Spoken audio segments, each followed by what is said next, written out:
Hormuz കടലിടുക്ക് തുറന്നില്ല എന്നുണ്ടെങ്കിൽ oil ടാങ്കറുകളും അതുപോലെ ഓയിൽ ഫീൽഡുകളും ഒക്കെ തച്ച് തകർക്കുമെന്നും അതുമാത്രമല്ല കാർ ഐലൻഡ് പിടിച്ചെടുക്കുമെന്നും ഒക്കെ തന്നെ ഒരുപാട് ഭീഷണി അമേരിക്കയിൽ നിന്ന് വരുമ്പോൾ ഇറാന്റെ തിരിച്ചൊരു ഭീഷണി വന്നു. അമേരിക്കയ്ക്കും ഇസ്രയേലിനും വലിയ സർപ്രൈസ് വരുന്നുണ്ടെന്നാണ് ഇറാന്റെ മുന്നറിയിപ്പ്. ഇറാന്റെ സൈനിക നേതാക്കളെ വധിച്ചെന്ന് അമേരിക്കൻ പ്രസിഡന്റ് ഡൊണാൾഡ് ട്രംപ് അവകാശപ്പെട്ടതിന് പിന്നാലെയാണ് ഇറാന്റെ മുന്നറിയിപ്പ് വന്നിരിക്കുന്നത്. യുദ്ധം കൂടുതൽ കടുത്തു പോകുമോ എന്നുള്ള ആശങ്കയിലാണ് ഇപ്പോൾ സമാധാനകാംക്ഷികളുടെ ലോകം. വിവരങ്ങളുമായി നമുക്കൊപ്പം മധു കൊട്ടാരക്കര അമേരിക്കയിൽ നിന്നും തത്സമയം ചേരുകയാണ്. മധു, യഥാർത്ഥത്തിൽ ഇറാനെ കൂടുതൽ പ്രകോപിപ്പിക്കുന്ന രീതിയിലുള്ള പ്രസ്താവനയാണ് അമേരിക്കൻ വൈറ്റ് ഹൗസിൽ നിന്ന് വന്നിരിക്കുന്നത്. അമേരിക്കയ്ക്ക് ഒരു ബിഗ് സർപ്രൈസ് വരുന്നു എന്നുള്ള ഒരു ഭീഷണിയാണ് ഇറാൻ്റെ ഭാഗത്തു നിന്ന് അല്പം മണിക്കൂറുകൾക്ക് മുമ്പ് വന്നിരിക്കുന്നത്. അതിന് അധികം സമയമൊന്നും വേണ്ട എന്നും ഇറാൻ പറയുന്നു. അതുമാത്രമല്ല, ആ പാലങ്ങളൊക്കെ തകർക്കുമെന്ന് ഡൊണാൾഡ് ട്രംപ് പറഞ്ഞതിനെ അവർ പരിഹസിച്ച് തള്ളുകയും ചെയ്യുന്നുണ്ട്. കാര്യം അമേരിക്കയുടെയും അതുപോലെ ഇസ്രായേലിൻ്റെയൊക്കെ അടിസ്ഥാന സൗകര്യങ്ങൾ പശ്ചിമേഷ്യയിലെ മേഖലകളിലുള്ള മറ്റ് പാലങ്ങളും അതുപോലുള്ളതായിരിക്കാം ഒരുപക്ഷെ ഇറാൻ ഉദ്ദേശിക്കുന്നത്. അത് തകർക്കുമെന്നുള്ള രീതിയിലുള്ള ചില സൂചനകളാണ് ഇറാൻ്റെ ഭാഗത്തു നിന്ന് വരുന്നത്. അമേരിക്കയെ സംബന്ധിച്ച് 20 വർഷത്തിനിടയിൽ ആദ്യമായിട്ടാണ് അവരുടെ ഒരു ഫൈറ്റർ ജെറ്റ് യുദ്ധസമയത്ത് വെടിയേറ്റ് താഴെ പോകുന്നത്. തന്നെയുമല്ല, ഈ വൈമാനികന് വേണ്ടിയുള്ള തിരച്ചിൽ ഇപ്പോഴും തുടരുകയാണ്. ഇറാൻ പറയുന്നത് ഈ പൈലറ്റിനെ ബോംബിട്ട് കൊല്ലാനുള്ള ശ്രമങ്ങൾ അമേരിക്കയുടെ ഭാഗത്തു നിന്നുണ്ട്. ഈ ഭാഗത്തെല്ലാം വ്യോമാക്രമണം നടന്നു. ഏതാണ്ട് 3 പേരോളം ഇറാൻ്റെ ഭാഗത്തു നിന്ന് മരിച്ചതായിട്ടും ഇറാൻ മീഡിയ തന്നെ സ്ഥിരീകരിക്കുകയും ചെയ്യുന്നുണ്ട്. പക്ഷേ ഇറാൻ പറയുന്നത് ഈ തെരച്ചിൽ പൈലറ്റിനായിട്ടുള്ളത് ഇറാൻ്റെ ഭാഗത്തു നിന്നും തുടരുകയാണെന്നാണ്.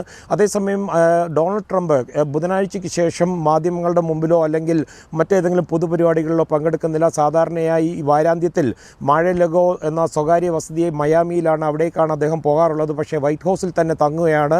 ഡൊണാൾഡ് ട്രംപ് വലിയ രീതിയിലുള്ള ചർച്ചകളിലും മറ്റുള്ള കാര്യങ്ങളിലുമായിട്ട് മുഴുകിയിരിക്കുകയാണെന്നാണ് വൈറ്റ് ഹൗസും പറയുന്നത്. ഈസ്റ്ററുമായിട്ട് വൈറ്റ് ഹൗസിൽ തന്നെയാണ് ഡൊണാൾഡ് ട്രംപ് ഇപ്പോഴും ഉള്ളത്. അല്പം മണിക്കൂറുകൾക്ക് മുമ്പ് ഡൊണാൾഡ് ട്രംപ് ട്രൂത്ത് സോഷ്യലിൽ കൂടി ഇറാൻ്റെ IRGCയുടെ മുതിർന്ന സൈനിക നേതൃത്വത്തിലുള്ളവരെയെല്ലാം വധിച്ചു എന്നുള്ള രീതിയിൽ ഒരു പോസ്റ്റ് ഇട്ടു. അതോടൊപ്പം തന്നെ ടെഹ്റാനിൽ ബോംബിടുന്നതിൻ്റെ ഒരു വീഡിയോ അദ്ദേഹം പങ്കുവെക്കുകയും ചെയ്തിട്ടുണ്ട്. പക്ഷേ ഇത് സംബന്ധിച്ചുള്ള കൂടുതൽ സ്ഥിരീകരണം അമേരിക്കയുടെ പെൻറ്റഗണിൻ്റെ ഭാഗത്തുനിന്നോ അല്ലെങ്കിൽ ഇറാൻ്റെ ഭാഗത്തുനിന്നോ ഇതുവരെയും വന്നിട്ടില്ല. അതേസമയം ഇറാൻ പറയുന്നത് അവരുടെ പദ്ധതി അനുസരിച്ച് കാര്യങ്ങൾ കൃത്യമായ കണക്കൂട്ടലോടുകൂടിയാണ് മുന്നോട്ട് പോകുന്നത്. അമേരിക്കയ്ക്ക് ഒരു കൃത്യതയില്ലാത്തൊരു യുദ്ധത്തിലാണ് ഏർപ്പെട്ടതെന്നും പറയുന്നു. ട്രംപിൻ്റെ 48 മണിക്കൂർ ഭീഷണി ഇപ്പോഴും നിലനിൽക്കുകയാണ്. ഹോർമൂസ് കടലിടുക്ക് തുറന്നു കൊടുത്തില്ലെന്നുണ്ടെങ്കിൽ വലിയ തോതിൽ നാശം വിതയ്ക്കുമെന്നുള്ള രീതിയിലുള്ള ട്രംപിൻ്റെ ഭീഷണി മുഴങ്ങുന്നത്. അതേസമയം US സ്റ്റേറ്റ് ഡിപ്പാർട്ട്മെൻറ്റ് അസാധാരണമായൊരു നടപടിയിലേക്ക് കടന്നിരിക്കുകയാണ്. ഇറാൻ ഭരണകൂടവുമായി ബന്ധമുള്ള അമേരിക്കയിൽ താമസിക്കുന്ന ഗ്രീൻ കാർഡുള്ള അല്ലെങ്കിൽ മറ്റ് ഇമിഗ്രേഷൻ സ്റ്റാറ്റസ് ഉള്ളവരുടെ എല്ലാം വിസ റദ്ദാക്കുകയും അവരെ അമേരിക്കയിൽ നിന്ന് പുറത്താക്കുവാനുള്ള നടപടികൾ തുടങ്ങുകയും ചെയ്തു. IRGCയുടെ മുൻ ചീഫ് കോസം സൊലൈമനിയുടെ അനന്തരവനും അവരുടെ കുടുംബത്തിലുള്ളവരുടെയും വിസയും ഗ്രീൻ കാർഡും ഉൾപ്പെടെ റദ്ദാക്കിയതായിട്ടുള്ള വിവരങ്ങളും വാഷിങ്ടണിൽ നിന്ന് ഈ സമയം വരുന്നുണ്ട്. SK.